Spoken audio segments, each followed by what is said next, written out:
What's up, everybody, and welcome to the Just Draws podcast. This show delves into hot topics and general subjects of conversation among same gender loving black men. We call this podcast Just Draws because we offer raw, vulnerable, and stripped down perspectives in an effort to give voice to our oftentimes overlooked population. Join us as we share our various experiences, open up about our fears and anxieties, and have some laughs while doing it. Let's get into this week's episode. All right. It is time for another episode of Just Draws. Tonight we are coming from the North Pole.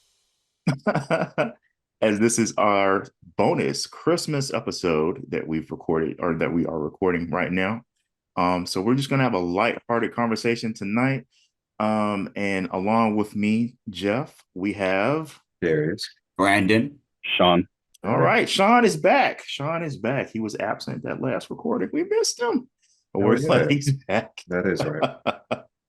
We are glad he's able to attend this special, very special episode of Just Draws. So tonight, in the theme of Christmas, we are keeping it light.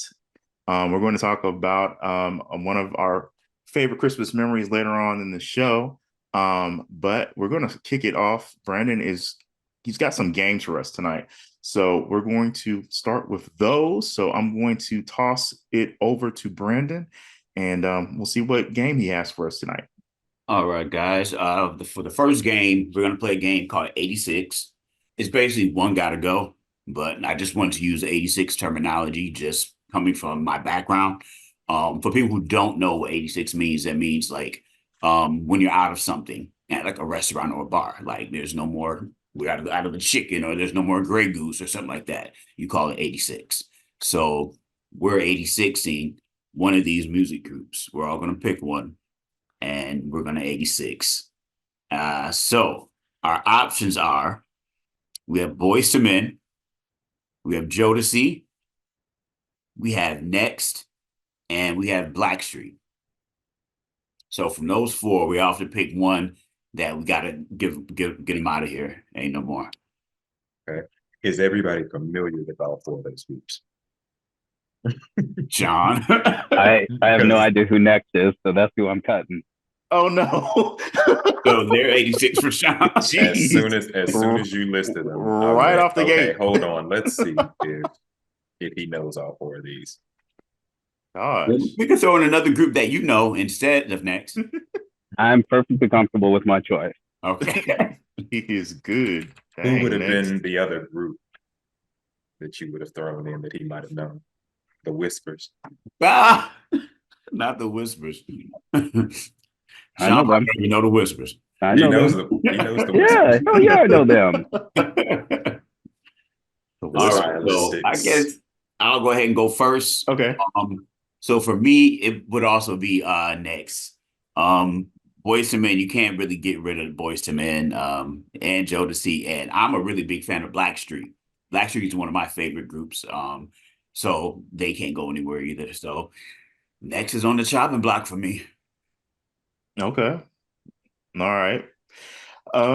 So Next is on the next episode of Next on MTV. Okay. So for me, all right. So I'm not particularly all that happy with Next, but they do have a couple of catchy tracks. So I'm going to keep them in play. So moving on next, Blackstreet and Boys to Men and Jodeci left. I am going to keep Blackstreet.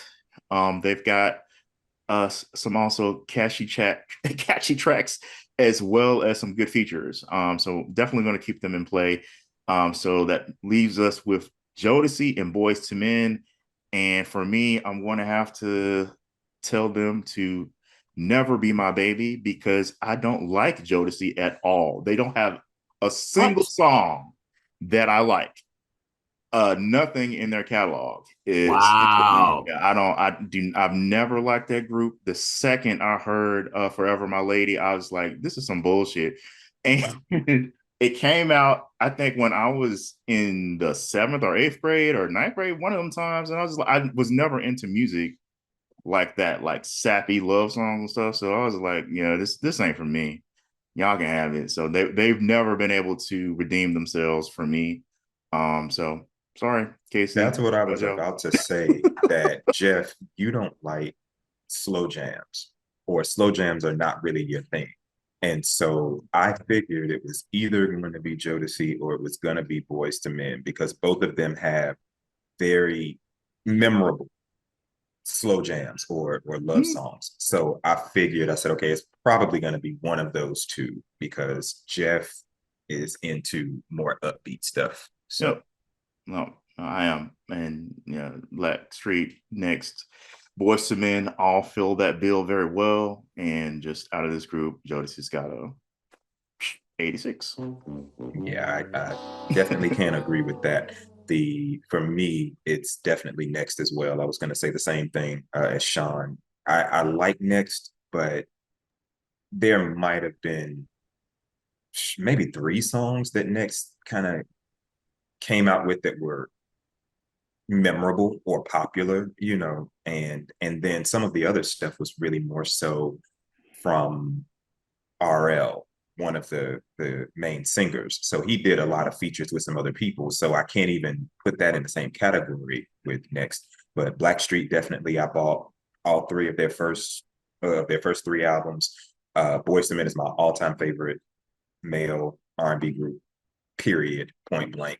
And Jodeci is Hometown. So I have to kind of rock with Jodeci. Jodeci is from Charlotte. They literally lived in a neighborhood that was down the street from where I grew up. So definitely gotta give it up for the hometown. So Next is 86 for me as well. Womp womp. Exactly. All right.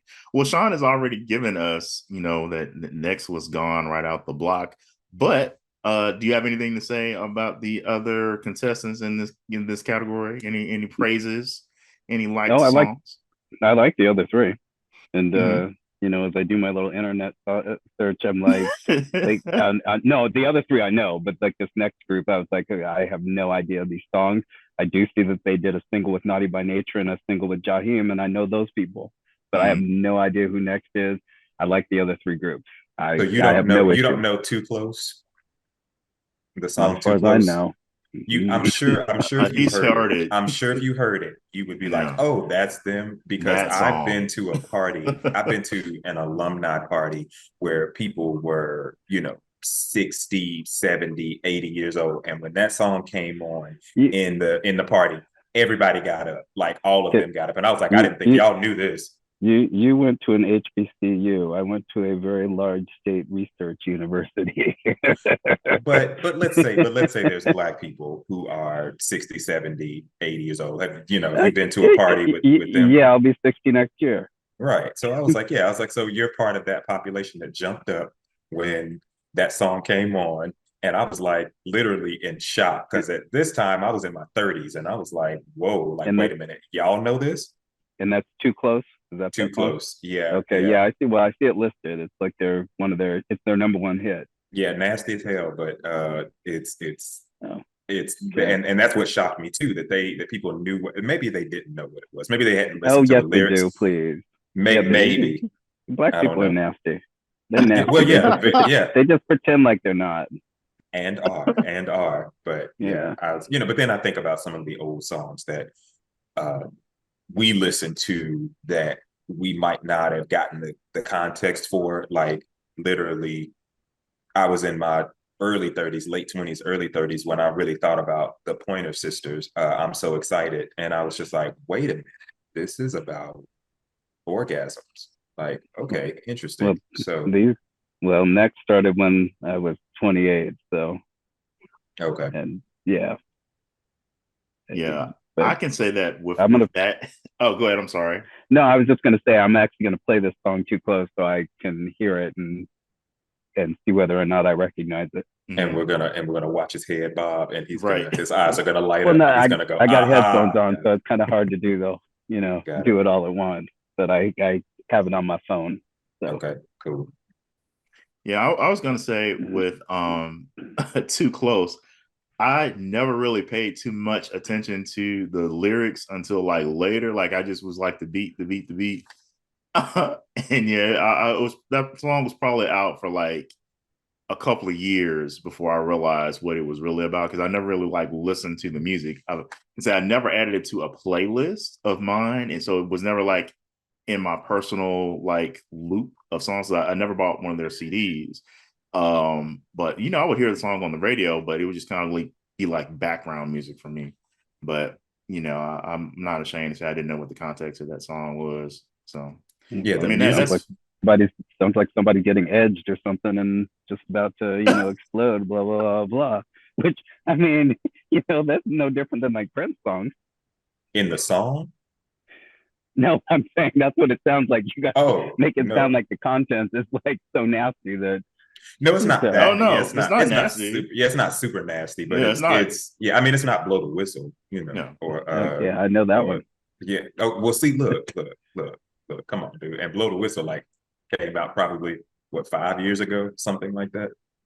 Not too long ago. That's the blow the whistle's not old at all, but yeah. So yeah, I definitely want you to take a beat and take a listen to that song, and I want to see his head bob on the screen.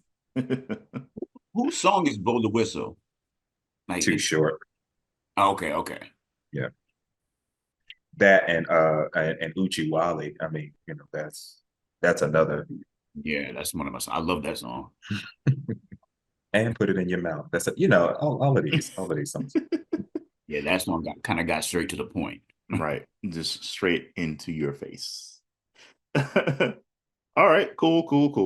All right, so let's move on. So you said you had another game for us, Brandon. So yeah, we're gonna do a shag, marry, kill. Okay. And I figured I was thinking we could do like a models edition with but I only know 2 black models by name, Tyson and Boris Kojo. So I thought what we could do is we could insert Christian Keys, since he's been in the news lately, with him coming out about the harassment and stuff like that. So I figured he'd be our third guy. Okay. Somebody else to set it off, because I still don't even know. Tyson Beckford, Boris Kojo, and Christian Keys. Okay. Who's going first? I'll go. Let's see.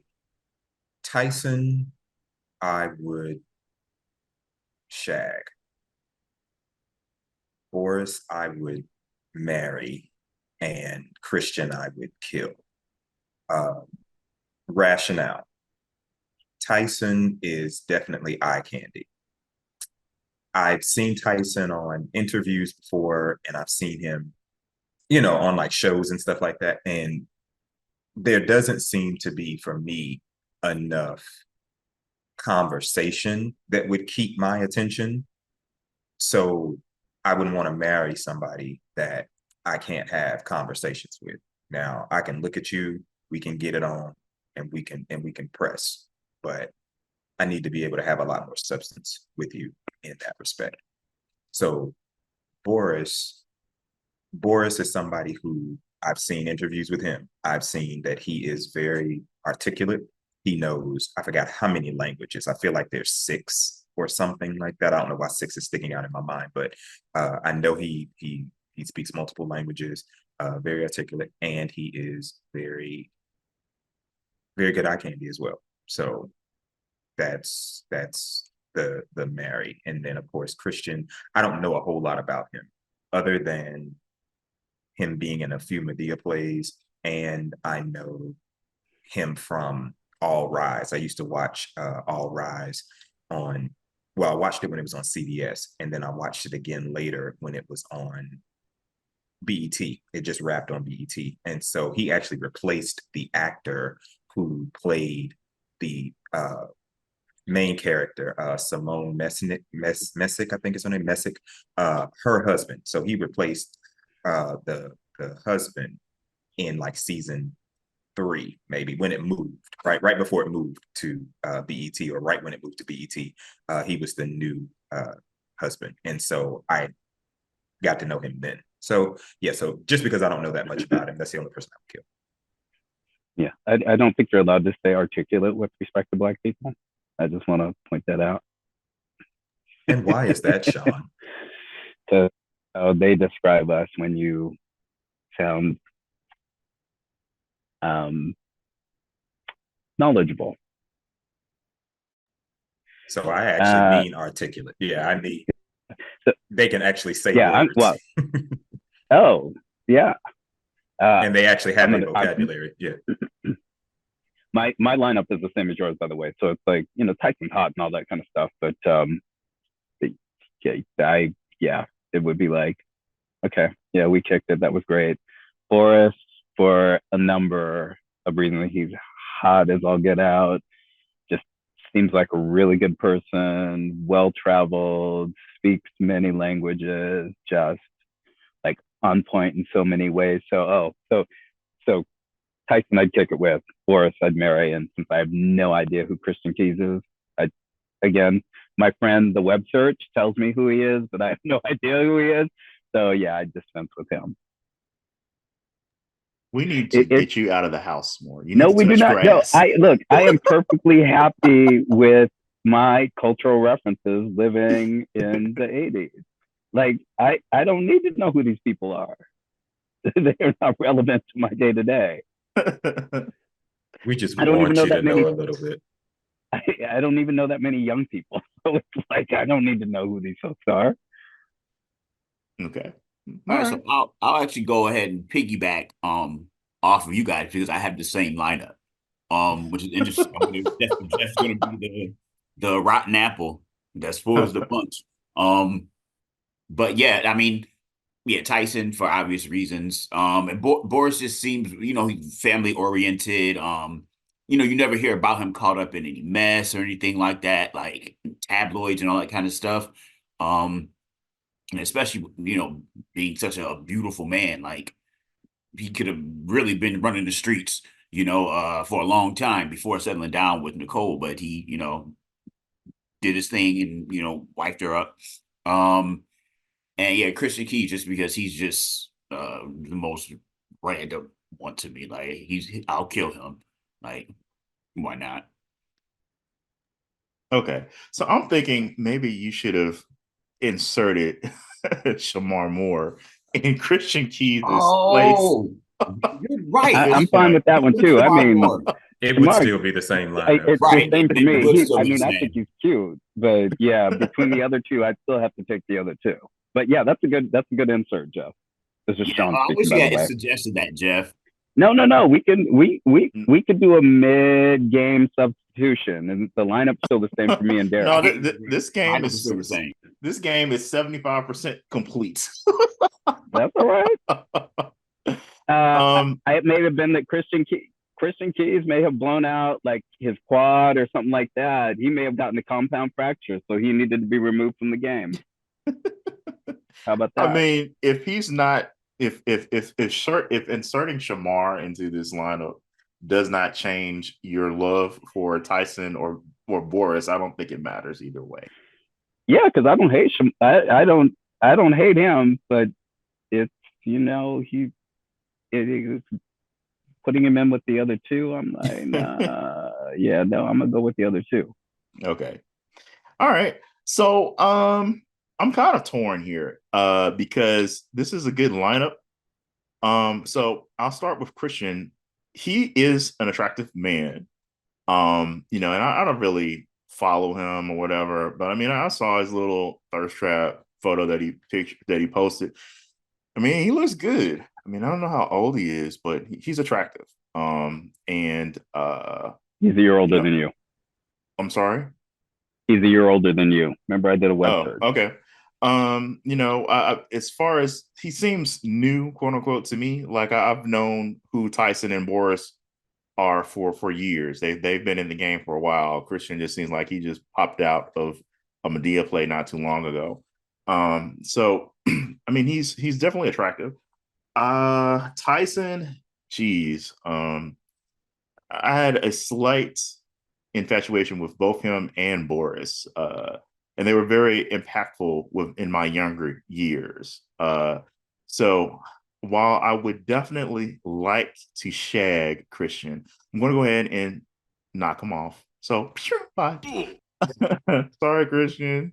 But moving forward, between Tyson and Boris, it's very, very tight. But I think for the same reasons that everyone else, Boris would be the person that I would want to marry just because he seems the most well-rounded Renaissance man, I would have to say. I mean, if he's speaking multiple languages, he's tall, he's, traveled, uh, is not in any type of scandal or anything like that.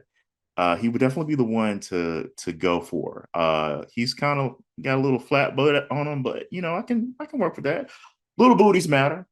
So yeah, I would definitely marry Boris and Tyson. I think Tyson would be kind of good in the sack. Like I think he just gives me like a freaky vibe. And he definitely has done the same amount of upkeep that Boris has done as well. So those are very attractive men. All three of them, for their age group and age range, definitely have put in the work and make the rest of us plebes just look like we just ain't got nothing going on. Like we all need to be working in the gym, but we don't make our money off of our looks. So there's that. And yeah, just to piggyback on that, because Christian definitely is not any slouch, you know what I mean, in the looks department at all either. It's Not just at all. Not at all. And also, he good to go. our mid-season replacement, Shamar. Shamar definitely was impressionable for me because that was like the first international male black model when I was in high school that I was just like, that man is striking. And it was just something about him. So he's definitely in the same category for me as Tyson and Boris, as just being in my younger, late teens, early 20s have been, just those dudes that I just felt were attractive. So Shamar is definitely also aged well. If I had to put him in the lineup, I'd probably have to swap him out with Tyson and still marry Boris. And Tyson would just have to be knocked off because I would have to say out of these guys, Shamar would have been the first crush, and I would have wanted to experience that first crush experience for me. So, all right. So with that, we can move on to the next section unless anyone has any further comments on our models. Like I've never even really thought of Shamar Moore as a model. So I think that's why he didn't come to my mind. You know what I mean? For the category. Is that, I've seen Tyson and Boris do a lot more print work and stuff like that. And Shamar has been acting for such a long time.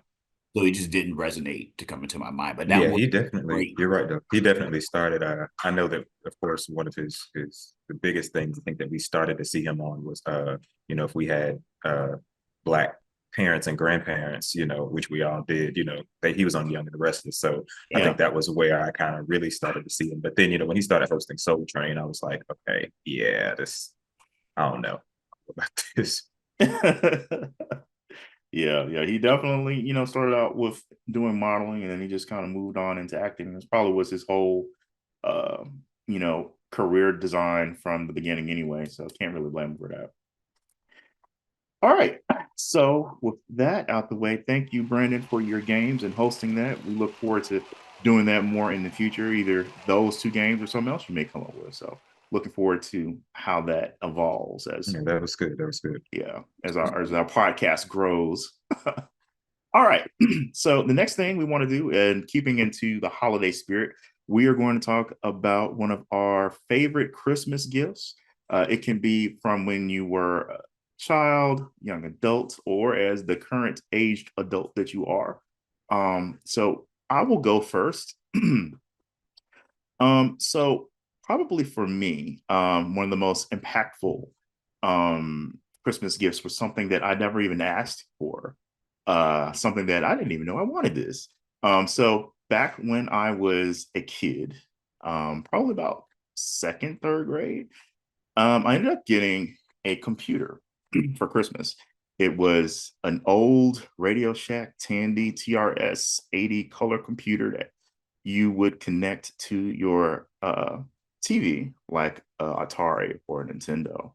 I didn't know what to do with it. They just kind of gave it to me. It was actually from my grandma. From She was living in DC and had it ordered and shipped to me. Never talked to her about a computer or anything like that. And so it arrived, plugged it up, was like, oh, what does this thing do? It's just got a, green screen with a black box around it. I don't know, reading the book, trying to do stuff and enter these little 10-line programs and making it do stuff. And, me not reading stuff all the way back then, like, I know what I'm doing. I'm a smart kid. Didn't even type in the program correct and was like, I typed this all in and it's not doing anything. It's not functioning. It's supposed to print my name on the screen. Come to find out, I was hitting the wrong button to go to the next line. On a standard keyboard now, you have the enter key that takes you to the next line. I think I was hitting some other button on the computer. I don't have a picture of the device in front of me to see, but none of my programs would run. And then one day I just started hitting the enter button and my program worked. It printed my name on the screen and I was like, oh my goodness. Going through that book that it came with, it asked you to make programs that would take an input like a number and then make it add, or make it divide, make it multiply, exponent, all that good stuff. And once I got to see that, hey, what I'm telling this thing to do, it's actually doing it, that was just like light bulb. It just kind of sparked a whole new path of neurons for me and really was impactful for me. Definitely guided my career to the IT professional that I am today. That's all I've done, even though when I was a kid, I was thinking I was going to be a lawyer or an advertising agent, something, or a weatherman. That was my other job that I wanted to do. But I ended up sticking with IT. So that gift that I never asked for, never mentioned before, actually was a guiding light, cornerstone of my career all those years ago. So it actually helped me even when I was in the fourth grade, because that's when they started bringing computers into the classroom, and I was already programming stuff in the fourth grade. So when I wanted to say special ed, but when the gifted teacher brought the computers in or whatever, I was like already passing off that. So that was the very impactful gift for me, the Tandy TRS 80 Color Computer 3. Did you just share with us that you were in special ed? No, I actually wasn't. Okay. I was not in special ed. I did have to take speech classes when I was a kid, but that's it. Nothing wrong with special ed. There is nothing wrong with special ed. Do you remember when we used to call it LD though? We did not do that. We did not do LD.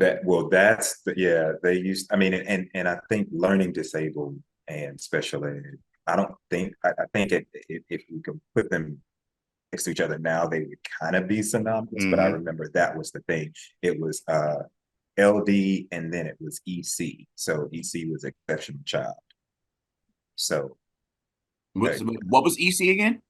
Exceptional child. Oh, okay. And then LD was learning disabled. So like I had a parent when I was teaching in the 2000s that was talking about her child, and she mentioned to me, well, he was LD and reading and so and so, and I was just like, wow, LD had such a negative connotation on it, but for her to just kind of say it like, oh, this is what he was. So, but I digress. Yep. All right. So, do you want to lead into my gift? Yeah, I could since I was already on the mic. Okay. So one thing that's always difficult for me is, especially as I've gotten older, is that a lot of people don't do well shopping for me. There's a handful of people who could get me something and it was specifically in tune or right in tune with what I like, the things that I'm interested in, all of that. I can tell you that my family, unfortunately, are not those people. My mom and my dad and even some of my other relatives would just kind of get me money for Christmas, and I was like, that's cool. The older I got, I was like, I don't need this anyway. But there was one specific year, and like my siblings, that they definitely don't know my style. They don't know any of that stuff.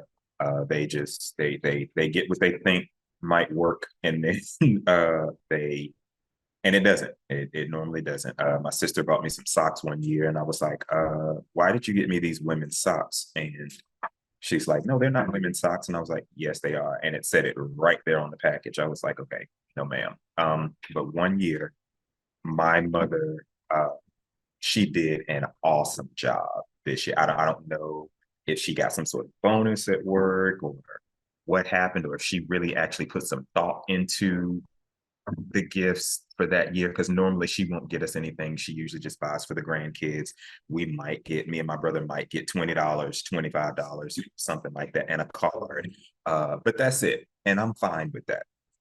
But she bought me, I went to her house for Christmas, and I was still living in North Carolina at the time. And she had bought me, like, I had multiple gifts. I was like, okay, wait a minute, what is this about?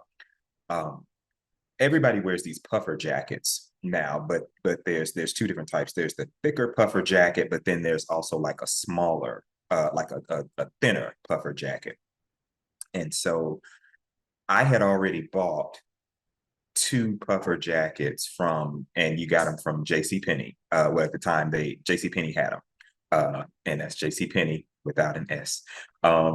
So they at JCPenney. So I had already bought 2 because I was like, I love these jackets, and they were affordable. I was like, okay, cool. These are dope. My mom bought 2 of those jackets. They came in 4 different colors. So she bought 2 of the jackets for me. And the other 2, I had already had an orange one and a black one, I think it was, or a green one and a black one of the 2. And so she bought me one that was the same color, and then one that I already had, and then she bought me another. And so I was like, wow, like, okay, like I really actually like these jackets. Like I have 2 of these jackets. So I told her, I was like, well, give me the receipt for this one so I can go back and I can just get the 4th color of this jacket, because not that I want to take it back, but it was in the right size. It was, I mean, everything was perfect on it. So she bought me those 2 jackets, and she bought me, it's this huge kind of roasting pot or pan, but it's a pan that like you can plug in, and you can cook like a whole turkey in it. Like I have a cousin who, when we used to have family dinner, she would cook it, and she had the same one, and I forgot what it's called, but I have that pan, or that roasting pan.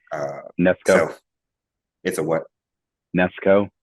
No, that wasn't it. I have to find what it is, but it's just this huge pan, and I have that to this day. Now, it is still in the box. It is still sealed, and I have moved 3 times since I've gotten that pan, and I still have yet to crack it open and use it. And so that just lets you know that I cherish it, but I just You haven't don't used cook. it. But not like that. Not whole turkeys. No, by myself, because y'all know Right. I barely eat as it is. So no, I'm not making a whole turkey at all, and I'm not hosting a party to a point where it's going to be that many people that we have to have that. But that year, she got it absolutely right. She what's the term?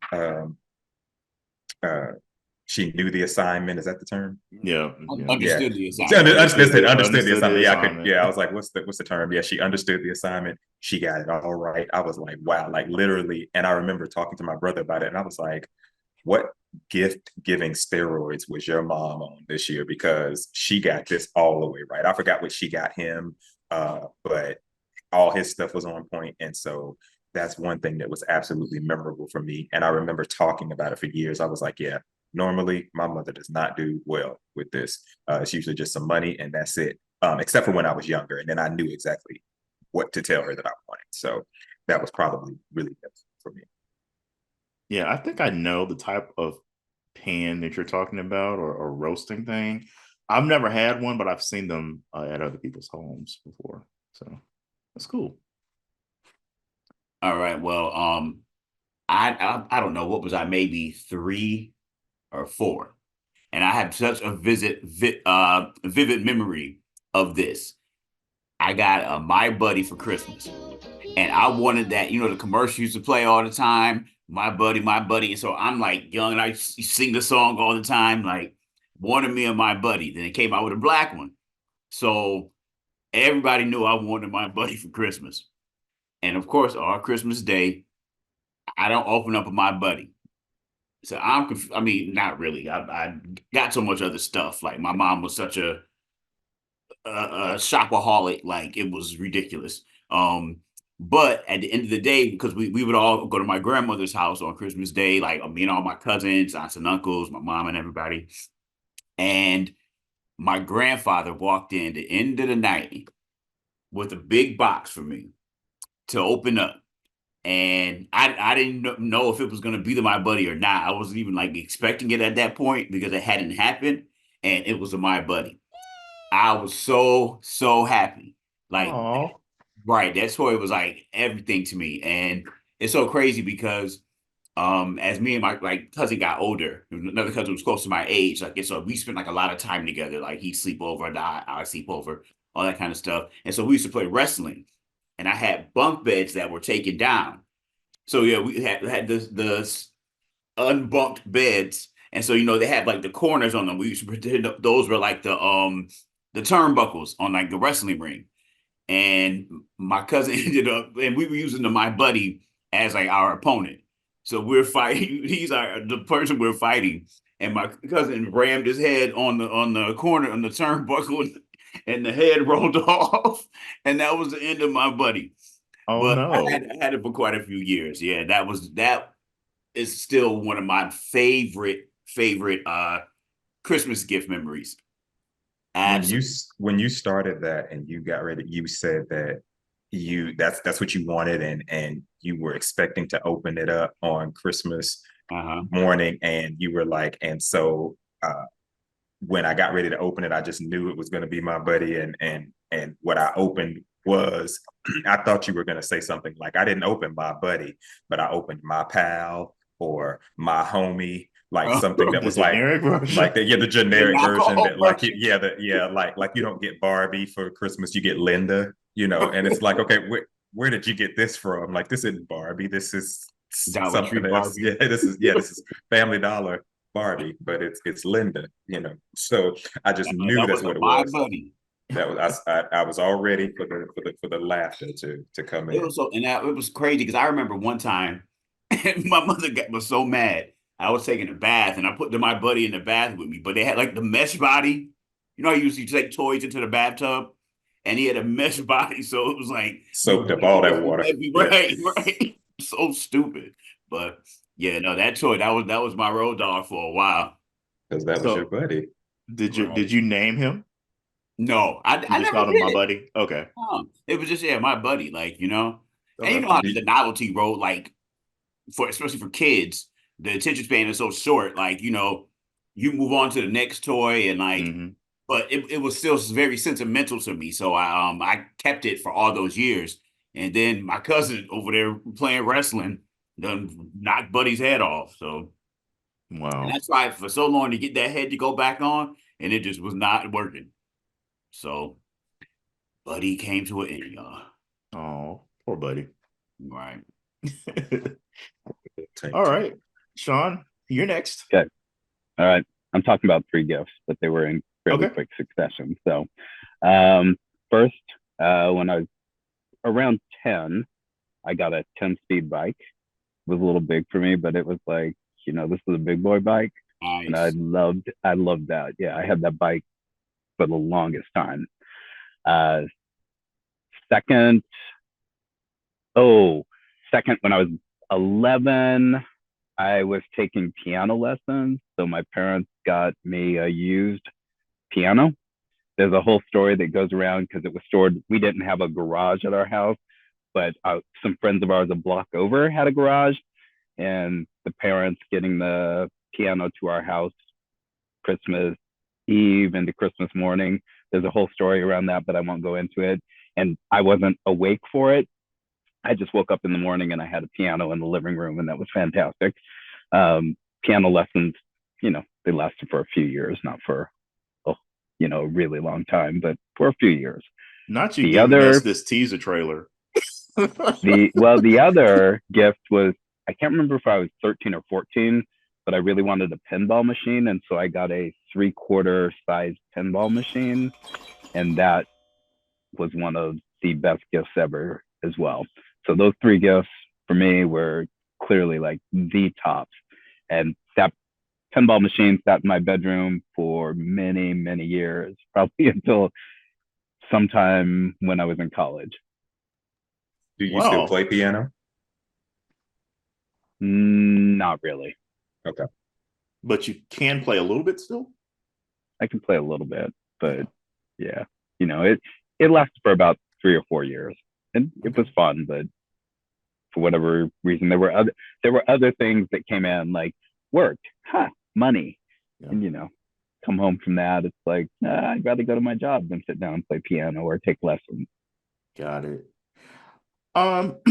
As a gamer, a pinball machine would probably be one of the coolest things that you can have, because they're one of the best gifts ever. Yeah, especially if you have the ability to maintain it, because that's something that I'm thinking about getting once I get my own house. Because video games with the screen and the joystick and the buttons are easy to come by, but you rarely go places unless you, like now, living in a major city, Atlanta. There's a couple of pinball bars or pinball places where that's all you do. You just pay like an entry fee and you can play pinball all day or for like a couple of hours, whatever the length of time your card lasts. So usually if I see a pinball machine, I'll go ahead and play it, just because it's something that I don't get to play as often. But I would play pinball machines at the convenience store that was like right across the street from my house all the time. When playing video games at the store was a thing back in the 80s. So that is a very cool gift for someone to have. So y'all was balling. Pianos, pinball machines. My parents, they did well. Although and for the longest time, have been a no gifts please person. Mm-hmm. Although my parents still do buy me a gift because they won't listen to no gifts, but I've gotten them to the point where it's either a sweater or a jacket, and then there's usually a scarf. But everyone else, I'm like, please do not buy me gifts. Cool. But during those days, they were nailing it. They understood the assignment. The assignment, that's right. Clearly. All right, cool. All right, so now I'm going to move on to one of our favorite Christmas memories that we have or have ever had. So again, could be something that happened as a kid, an adult, or your current adult age. So for me, one of my favorite Christmas memories is the year I got a Sega Genesis. So this year I had a Nintendo, the standard NES with Super Mario and all that good stuff. And this was the year that the Sega Genesis came out. So I'll never forget. Dragged my mom to Toys R Us. And this is back in the days where you had to get the ticket and then you go back to the front. And then, you bought it from the cage or whatever, and then they pull it out and put it in the box and everything. And so I was so happy. Ooh, Nintendo, bye. Hello, Sega.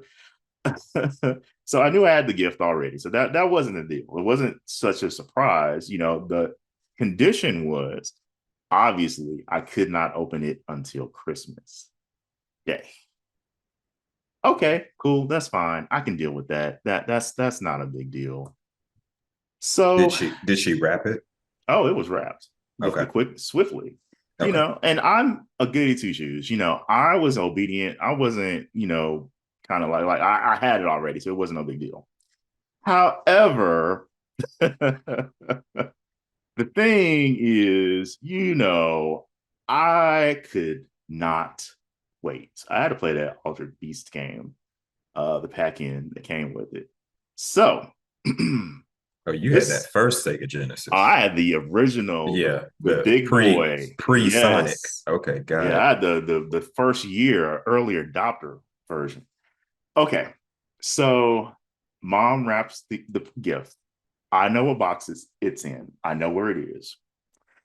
Now you have to understand that my mom is a Leo, law enforcement officer. So when it comes down to deception, I have to be or had to be very I had to have all of my ducks in a row for any type of deceivery shenanigans that was going on. So knowing what box it was in, knowing the size of the box and everything, I studied the Christmas tree, the setup, where the boxes were placed, what angle they were at, and how the boxes were wrapped. So what I did was one day my mom had to work, and I knew that she was not going to be coming home anytime soon. So what I did was I opened up my present.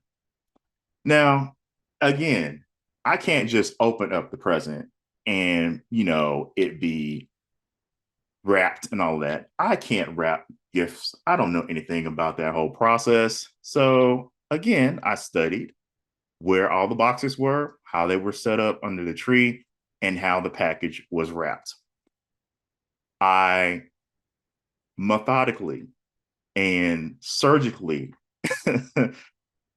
removed the tape from the box that it was the wrapping paper, slid out the Genesis box just enough so that I could open it, pull out the styrofoam, take the Genesis out, the power supply out, and the game and everything out. So the whole box was just like straight up empty.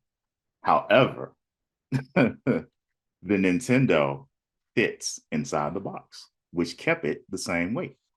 So I put the Nintendo into the Genesis box, taped it back up, and put it underneath the tree, connected it to the TV, just Genesis up to the TV, and I was able to play my game like maybe 3 days or so before Christmas. So, I was cool with this. I never got caught doing it, but I did end up putting it back in the box because I had to unwrap it for Christmas Day and be like, yay, thanks, Mom, even though I already knew what this was. So eventually I had to go back, place everything back into the box, wrap the controller up just like it did with little black twisty tie. Everything that was in plastic had to go back in plastic. I had to make it look like it was smack brand new, slid it right back into this box and taped it back again. Now, of course, the tape wasn't exactly the same because obviously when you take the tape off, you're going to lose a little bit of the wrapping paper. But I think that was not an issue. The way that the box was placed under the tree, I don't think she went back and looked at it like, he moved that box, because this is where you have to go back and make sure that you put the box back in the same position it was in when you picked it up. So I never got caught. She never knew until this day, if she ever listens to this podcast, that that's what happened to the Sega Genesis that year. And that's also how I learned how to wrap packages for Christmas, because I had to unwrap the gift in a way that I could wrap it back. So that is the one skill that I did get from being a mischievous little kid. And that's probably one of my favorite Christmas memories, is getting that Sega Genesis opened, played with, and swapped in that Nintendo and enjoyed it. So that was a very fun Christmas that year for me. And even in your mischief, you were still methodical. Like, you were still very calculated in that. So I'm not even going to say that was all that mischievous. Now, if you had left the Nintendo in the box and wrapped it, okay, now we're getting into mischief territory there. And then just put a sheet over the Sega Genesis in your room so that your mom was that's getting into mischief there. No, that is all mischievous, because my sister used to do that all the time. I'm like, dude, can't you wait? She'd have to unwrap things to see what was in there. And I'm just like, yeah, no. Now, see, if I didn't know what the gift was, then I wouldn't have wasted my time doing that. So, yeah. And then, like I said, my mom's a law enforcement officer. Like, I can't get away with things the way that other people did, because their parents wouldn't be able to use their work skills to be the detective and figure out, hey, something is different here. So I've always had to cover my tracks or just not get in trouble at all. So that's part of the reason why I've always been Mr. Goody Two Shoes, because I knew I couldn't get away with shit. Now the stuff that I did get away with, other people probably didn't get away with, but they didn't have to think so many steps ahead that I had to think. So it's just my environment that I was raised into, that there's some things I definitely could not do, but the things that I could do would just be completely different lane from what other kids was doing. So, all right. So who would like to discuss next? I'll go next in terms of memories and the fact that my memory was also tied to a gift. My mom was pretty creative, and it was more so her than it was my stepdad, but my mom was definitely really creative. So I remember one year, throughout the holiday season, you would get gifts from random places. Like, on the last day of school, your teacher may get you a little something, or may get the entire class a little something. And so you have that gift that's wrapped up. And then if you attend church services, like the Sunday before the Christmas holiday, if it didn't fall on a Sunday, you might get stuff from church members. So people who maybe are your family at church, or just people you're close with, friends of your parents and stuff like that, or grandparents, you would kind of get stuff there as well. So, and then I also remember that the church would always give you that stocking, or that bag, that brown paper bag that had an apple, an orange, a few pieces of peppermint, some walnuts, and some nigga toes. So, which are Brazil nuts. Brazil nuts. Yes, tell me that. But they used to be called nigga toes, and so you would have those. Never heard of that. You never heard of that? Yeah, that you call them niggas. Seriously, Look at this. Seriously, you don't have enough Southern relatives. I was just because I was going to throw in there Brazil nuts. Brazil nuts, yeah, that's it. Yep. You don't have enough Southern relatives. That's what they are. And so you would have that bag, that brown paper bag, and every year you get that same thing: an apple, an orange, a few pieces of peppermint, and those nuts. And so I don't know what that was about, but anyway, so you might get gifts there too. But one year, my mom decided to put these huge wrapped boxes under the tree. And so she would always go into her room and wrap. So she would close the door. So around Christmas, if she went in her room and closed the door, you would know that was what it was, that she was in there, preparing stuff or doing stuff. I think I still believed in Santa at the time, but I remember her bringing out these huge boxes. So there was probably maybe 3 boxes that came out, huge boxes. And so she put them under the tree. And so, of course, I'm asking questions like, okay, well, who are these for? And so they didn't have any names on them or anything. So I was like, who are these for? And she's like, oh, these are just, gifts for the house. This is like gifts for everybody, kind of thing. So I said, okay. So I didn't think anything of it, because I'm looking specifically for stuff for me. So I was like, well, if this is for everybody, then I'm good. I'll just wait, until Christmas, because it's for everybody. So, you go to bed Christmas Eve, and you sleep till about 2 o'clock, 3 o'clock, and then you're up looking around like, okay, wait a minute. Okay, I wonder, when this is gonna pop off. So the rule in my house was we couldn't open gifts before 6 a.m. So at 6, when it was 6 o'clock exactly, was when we could open up gifts. We couldn't open up anything prior to that. And so I remember having, I was laying in bed, and so I laid there, tossed and turned, slept off and on until 6. Went out at 6, and I was like, all right, it's time. So when I get outside, or get out to the living room area where the tree is, there's nothing else new under the tree. Those 3 big boxes and those few little kind of gifts that we had gotten, from church and school and stuff like that. And so I was like, And like I said, I think I still believed in Santa at the time, because I said, well, okay, Santa didn't come, or either I was thinking that, or that maybe they didn't put anything out. And I was like, okay, well, what's going on here? So we get out there, and so I'm sitting there like, okay, maybe they didn't put the gifts out, or maybe Santa just didn't come. I don't know what's going on here. Why is it the same stuff that's under here? So what my mom did was she had wrapped all of our gifts me and my brother's gifts in these huge boxes and had already put them under the tree. And we were none the wiser as to what was under this tree. So our gifts were under the tree the entire time, probably a whole week and a half prior to Christmas. And nobody knew that that stuff was under the tree. And so she was like, oh, and she looked at the box and she's like, okay, this one is yours. And I was like, so this was under the tree the entire time. She was like, yep. And I knew what to say to not get you to go over, unlike Jeff. I knew what to say not to get you to go try to peek in this box to see what it was. But she had just put everything in there. They didn't wrap any extra gifts. She just wrapped that one gift. So I don't know if that was just really smart on her part or just super lazy. So, but either way, she got it done. That was a memory that I had, and I was like, okay, so now I see how much, to use your word, Jeff, deceivery, my mother can put out there, because I was like, okay, she's a little tricky, so I gotta kind of watch her, moving forward. So that was one of my best memories. Yeah, that was cute. She was like, yeah, I'm gonna just do all of this in advance. They're not gonna be thinking like this. See, that's why I said you got to be a couple of steps ahead of your parents. What was that?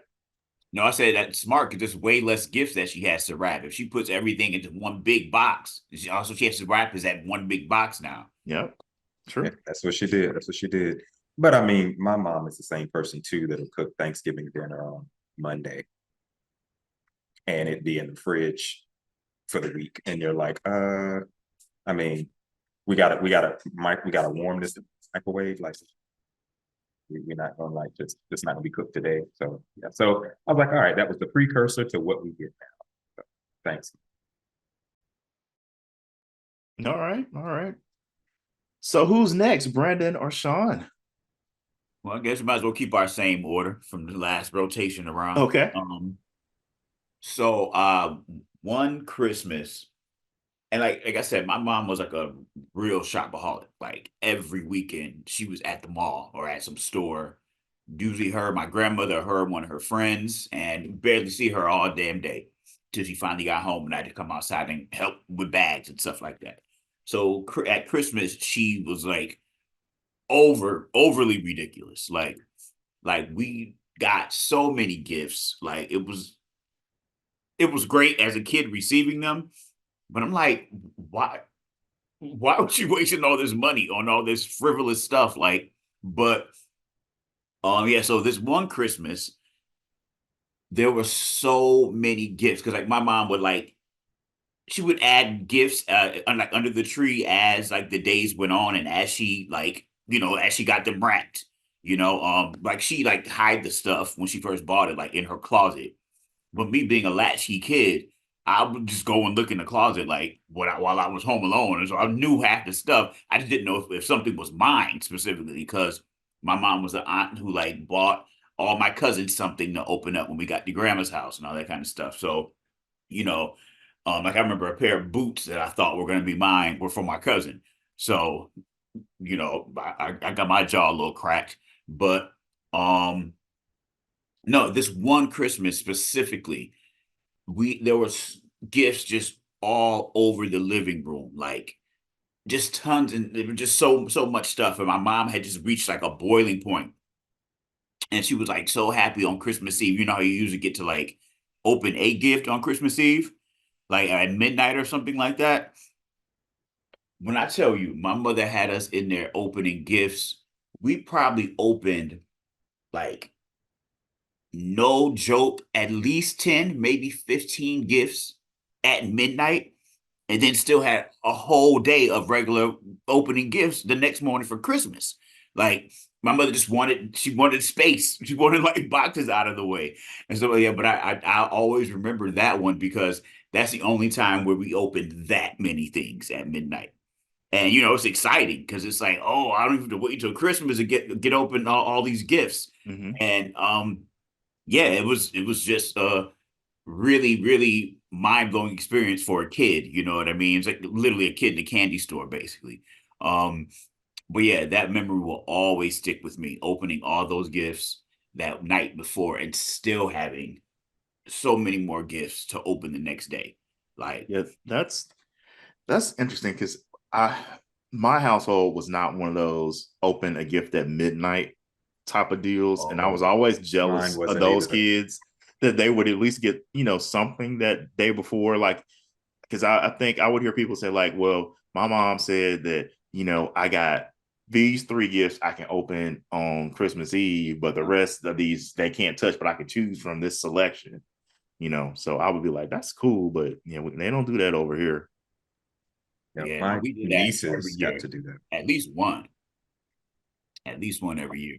But that year, we just like, my mother was like, just get rid of some of this stuff so we can start throwing these boxes away. Just wanted that stuff out the way. So, but it was She great. was like, she was like getting claustrophobic. There were so many Right. Like, gifts. just couldn't take it anymore. Like, stepping over packages, trying to go to the bathroom and stuff. Like, Get this ish out my way. right. And I'm like, well, you did it. Like, somebody else's fault. Like, Yeah, see, we were all gifts on Christmas Day until my siblings got married, and then my sister, of course, was really happy because she got to open gifts on Christmas Eve, because then Christmas Day everyone went to the in-laws except for me. I just went back down to my parents' house because I had no in-laws. But yeah, she loved that, and I'm just like, really? You can't wait like another few hours? Okay. oh, that was the hardest part. Those last few hours, where it's coming so close, and you just want to push yourself over to Christmas finally. Like, That's right. Anticipation, just like catch up. and it's crazy because one thing I will say is that, like, and my mom used to hate it too, but like it made me so careless with like things. Like, I'm a kid. I have this, an excessive amount of toys. Like all of my friends in school, none of them had that same kind of experience. So everybody was always at my house, using my stuff and playing with my toys and all this kind of stuff. And I remember one time I had like a bunch of like toy guns we were playing with outside. And I just like left them outside and like went back in the house and was like, oh, I forgot I left my guns outside. So of course somebody took them all. This is elementary school age, but all kinds of stuff like jewelry. I would take it off in school, forget about it. Like it really didn't give me I didn't gain enough of a sense of the value of things until I was older. Like I was completely careless with stuff as a kid. Wow. But I learned eventually. Yeah. Well, once you start paying stuff on your own, Right. you definitely That learn will the do it. value. All right, Okay. Sean. All right, I'm going to continue breaking rules because I'm going to tell 2 favorite Christmas stories, but they're very different. So one year, my next door neighbors, the parents lost their jobs. And so my parents and siblings decided that we would buy gifts they had 3 kids who were younger than us. So we would buy gifts for the family next door. So we agreed my parents would only buy 1 gift for each of me and my siblings. And my siblings and I would do a group gift from my mom to my dad and from my dad to my mom. And then we bought gifts for the family next door and took them over on Christmas Eve. And it was a really special Christmas. Really, really nice.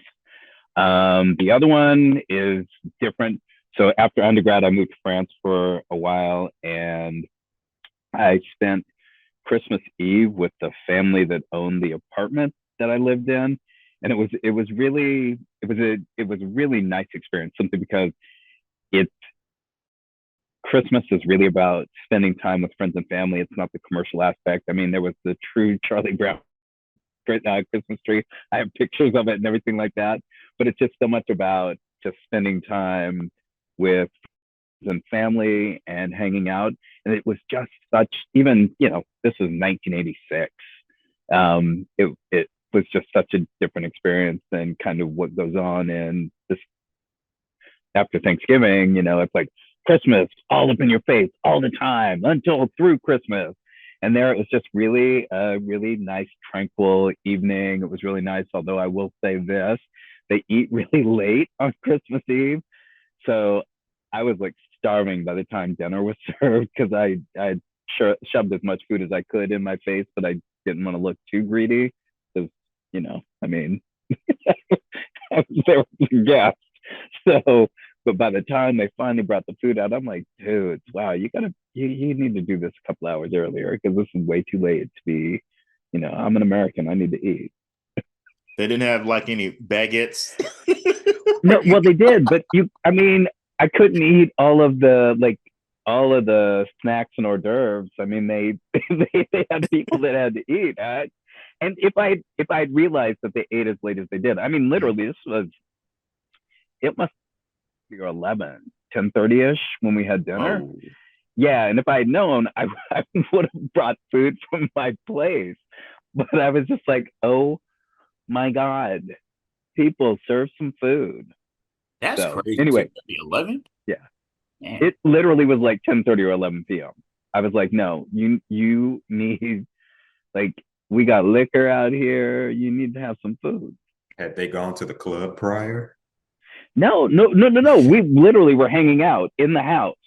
We were just hanging out in the house, having hors d'oeuvres and wine and shit like this. But it wasn't like, I mean, again, this is 1986. So it's not like it was an entire like smorgasbord of hors d'oeuvres out on the table. They're like, yeah, they're civilized people. So they're not like Americans where it's like, I'm gonna have a full-on spread because people need to shove 1,800 calories in their face before they eat their 2,500 calorie dinner.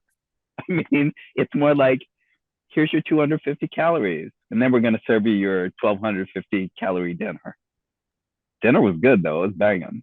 But I mean, but it was really, yeah, it was a really fun experience simply because it was so different than like Christmas in the U.S. Was it that the food was that good, or was it that you were so hungry that the food was banging. The food was banging. Yeah, it was really good. Because it sounds like they could have served you a tennis shoe at that point, and you would have been like, "This is the best tasting shoe I have ever had in my life." No, she was a good cook for real. Yeah, because I would occasionally go over there for like lunch and things like that as well. They'd invite me over. Yeah, she was a very good cook. Okay, well, I'm glad that the reward was worth the wait. It was. Yeah. I mean, now it wouldn't be as big of a deal because I don't eat like I did when I was 22, 23 years old. So, I would have been fine with some light hors d'oeuvres and waiting until later and, then get my grub on. But at 22 and 23, like I was out running the streets until it was time to go over to their place for dinner. And it's like, and I figured the food was going to be good. So it's not like I pre-gamed with food. Yeah, you had the expectation that once you got there, there'd be some crudités. Yeah. Well, and there was, but they were light hors d'oeuvres. It's like, I mean, I could have cleared the whole thing out and been happy and held over until dinner, but then it would have been like, he ate, none of us got any. I wasn't having all that. Gotcha. I mean, there was a Mad TV sketch like that where some girl had brought some guy home, and like the guy, like, he was the guest, but he wouldn't stop eating, like, and so like he had like no shame in asking for more and more rounds, like and it was like the family was like getting weirded out. They were like, what is happening here, like trying to end the dinner and stuff, and he just kept asking for more. But he was a guest, so like they tried to also accommodate it. I don't explain it as well as it went off because it was very funny. I think I remember that skit. You remember that scene? I think so. The black guy. I remember that. Yeah. Yeah. And he just would not stop eating, and everybody's like, hours have passed by, and like he's still asking for more. That was so funny. Yeah, and it's like I said, nowadays I'd be fine, but like as a young 20 something, it was like, nah, I gotta have more food than this.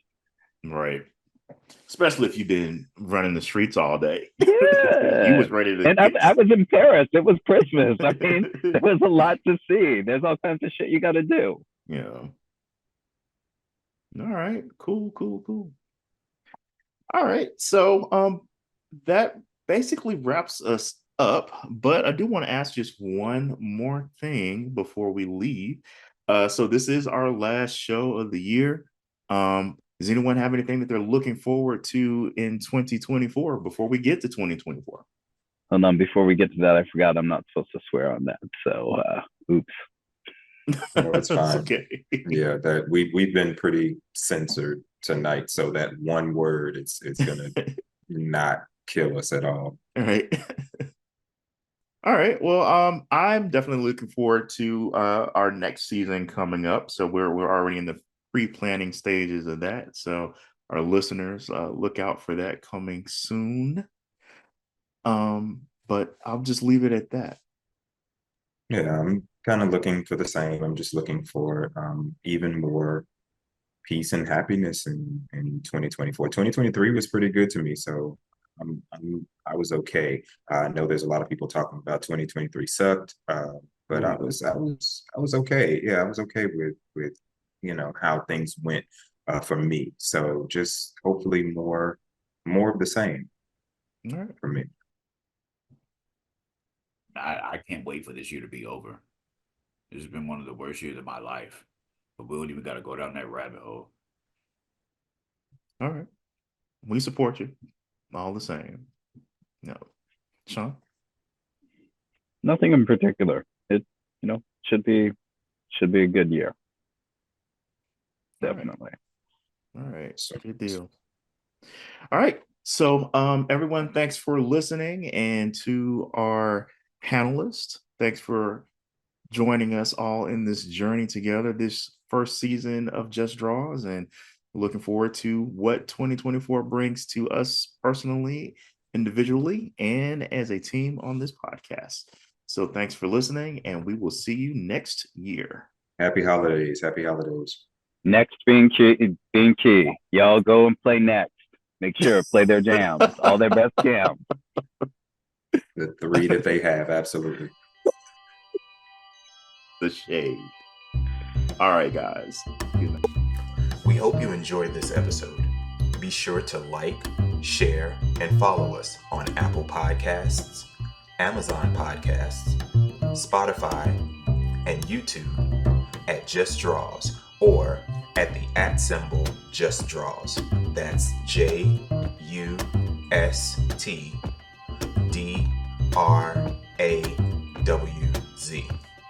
Until next time, as you interact within your various communities, remember to be like Draws, and don't be afraid to offer a little bit of support. Peace.